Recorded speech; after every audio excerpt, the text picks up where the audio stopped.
In this lesson, we'll show how to find the center of gravity and the centroid for a composite shape. To give you some idea on how we go about this, consider these three particles which are resting on this beam. We want to replace them by a single resultant particle acting at some location x bar away from the left side. How do we go about doing the calculation? Well, it's similar to simplifying a parallel force system, something we learned in a previous lesson. We simply state that the resultant weight of this particle is equal to the weight of all the particles in the system. And then we find the position of the particle by simply balancing moments. We say, for example, the moment of this weight around point O, that would be this, is equal to the moment of the weights of all the individual particles around point O. And of course, that would be this. If I solve for x bar, I'll get my result.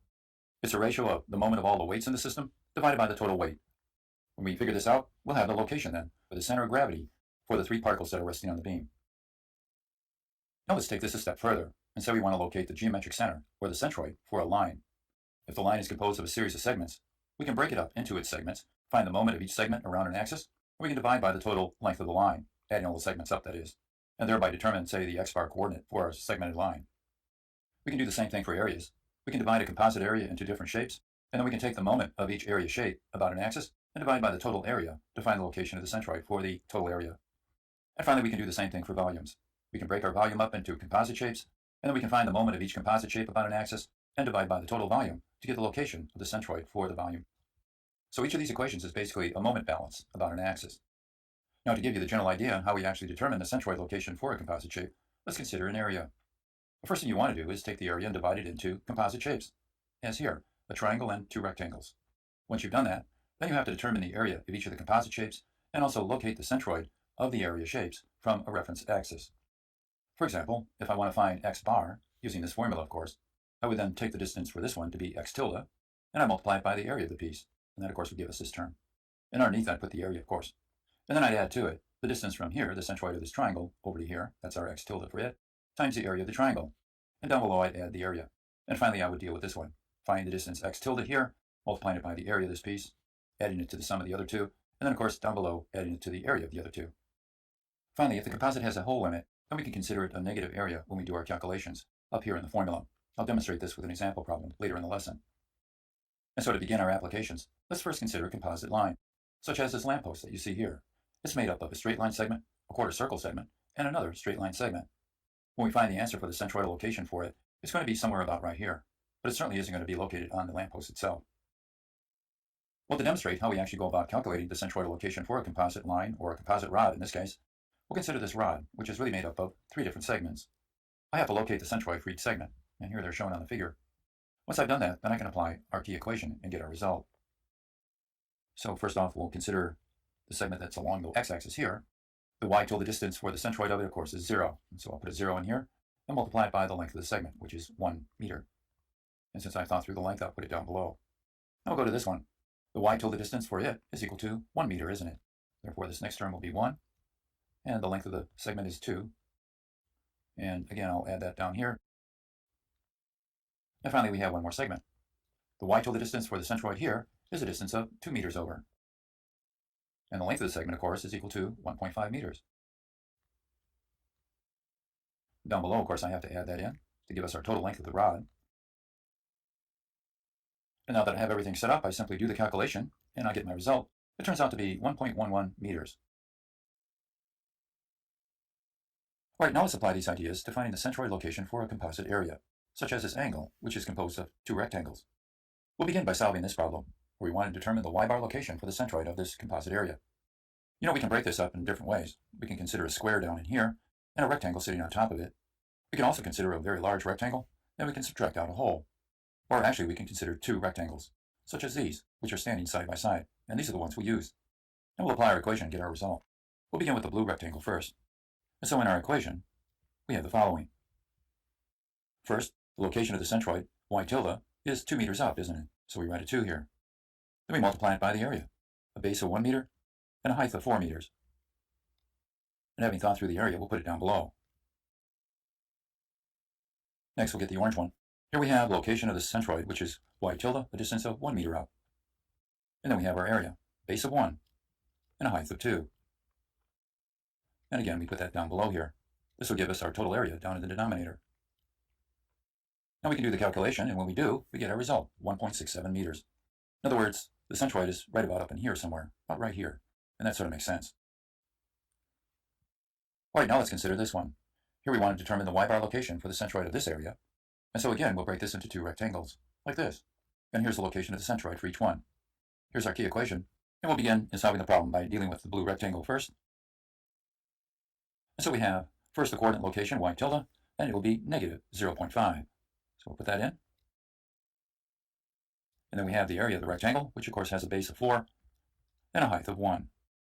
Having thought through the area, we'll put it down below in our denominator, 4 times 1. Next we have the orange rectangle. Here, of course, the centroid location y tilde is equal to plus 0.5. So we add this in as plus 0.5. And here, of course, our area has got a base of 3 and a height of 1. And finally, we put that down below. Now that everything is set up, of course, we do our calculation and get our result.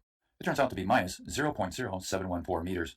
In other words, it's pretty much right down about right here, and that sort of makes sense. As the last problem involving composite areas, let's consider this one. A large rectangle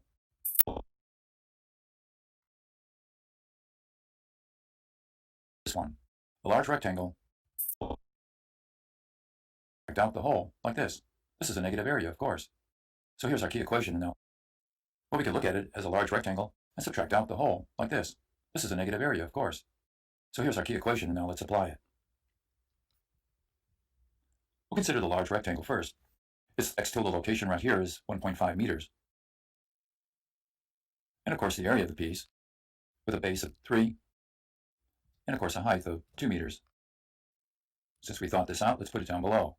3 times 2. And finally our negative area over here. So I'll write a negative sign first. Our x tilde distance from here all the way to here is of course positive 2.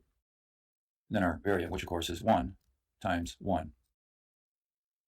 And down below, of course, we have to add this negative area to this positive area. So it becomes minus 1 times 1.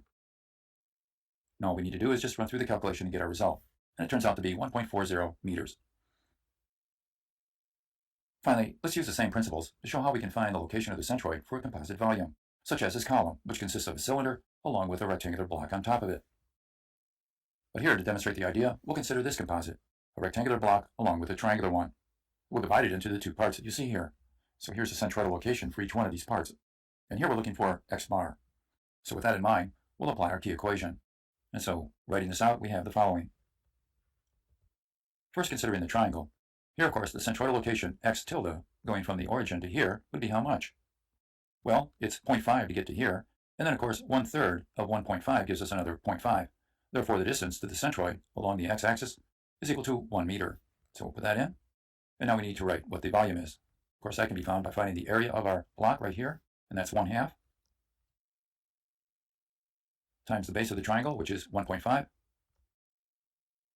times the height of the triangle, which happens to be 1.5 as well. And then we have to multiply this by the thickness of our block, 0.5. Of course, having thought through the volume here, we'll just put that down below here as well. So here's the 1/2. Then we have 1.5, of course. And another 1.5. And finally our thickness, 0.5. Now we'll move on and talk about the rectangular block. The location of the centroid for it along the x-axis, that is x tilde, is how much?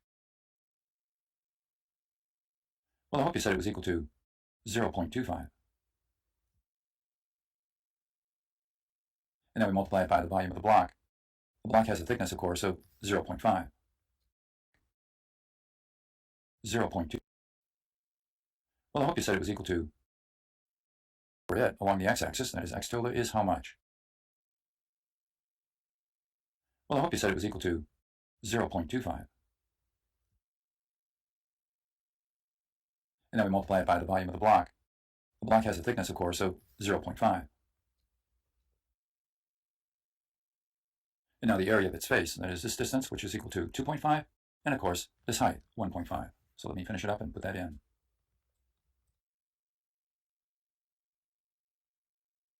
And now that we've completed the numerator of our fraction, we have to put in the denominator this volume of this rectangular block, and so let me add it in. That, of course, is 0.5. And then it's multiplied by our 2.5. And finally by our 1.5. Now what we do next is simply run through the calculation. And when you do that, you'll get your result, 0.423 meters. And so that's pretty much how you solve these problems. So now we'll end the lesson.